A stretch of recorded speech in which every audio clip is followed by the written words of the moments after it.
Assalamualaikum warahmatullahi wabarakatuh. Saya di sini akan membahas tentang proyek 5 tentang formulir pembelian buku web atau HTML. Nah, sebelumnya saya akan memperkenalkan diri saya. Perkenalkan, nama saya Dwi Octavian Organizo. Nah, di sini adalah contoh book purchase form. Nah, contoh ini membuat formulir untuk membeli buku mata kuliah sistem informasi. Nah, formulir ini mewakili 5 teknik yang paling umum untuk mencatat informasi dari situs web. Teknik yang pertama adalah file stack atau misalnya untuk file name, di mana pengguna mengetikkan subbaris data. Menu dropdown atau what course are you taking? Mengkombinasikan jawaban yang akan ditanyakan dalam tempat kecil di dalam web, tetapi masih memungkinkan sejumlah pilihan yang bersifat saling eksklusif lainnya. Teknik tombol radio atau what type of a book do you prefer?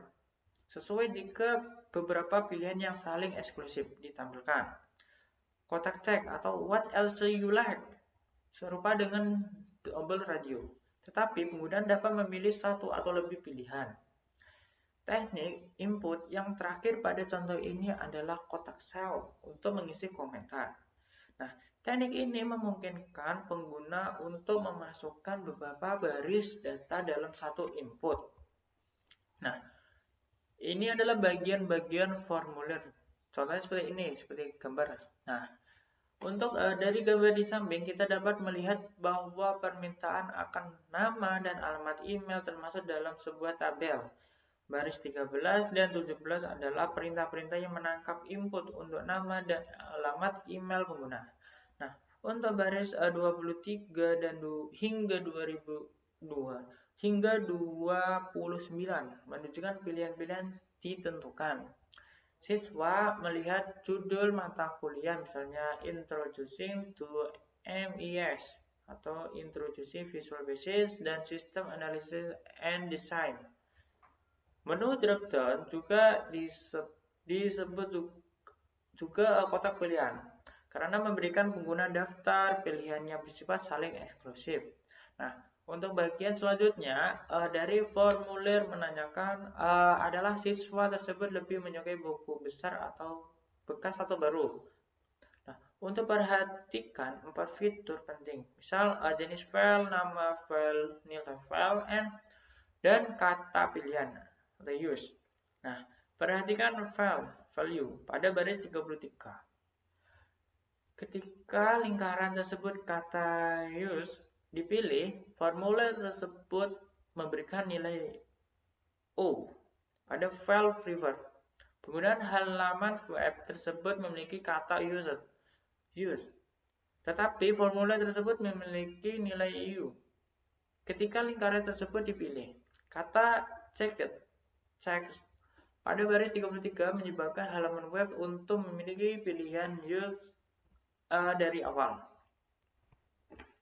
Nah, untuk bagian-bagian formulir contoh seperti ini, seperti gambar. Nah, untuk pada bagian 38 dan 41, di mana setiap baris membuat filenya masing-masing dan beberapa kotak cek dapat dipilih. Nah, untuk file terakhir pada contoh baris 43 hingga 45 meminta komentar tambahan dari siswa. Formulir mengasumsikan bahwa sistem-sistem mungkin membutuhkan lebih dari sebaris teks untuk menuliskan komentar.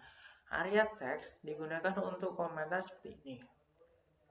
Judul dari area teks ini ditentukan sebagai comments dan pengguna diberikan 5 baris berisikan 40 karakter masing-masing untuk membuat komentar. Nah, untuk dua jenis input khusus dibutuhkan untuk membuat browser web menindak informasi yang dikumpulkan formulir. Submit and reset. Perintah submit ini ditampilkan pada baris 49.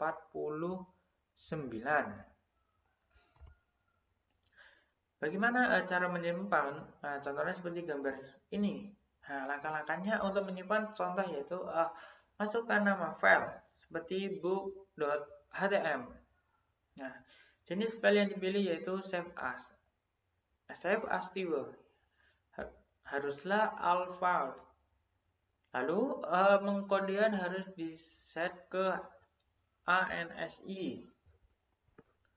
Selanjutnya, jika tidak memilih AL file sebagai jenis file, maka halaman web bisa jadi tidak akan bekerja dan lebih buruk lagi. Ekstensi atau harus txt akan ditambahkan pada akhir nama file Anda.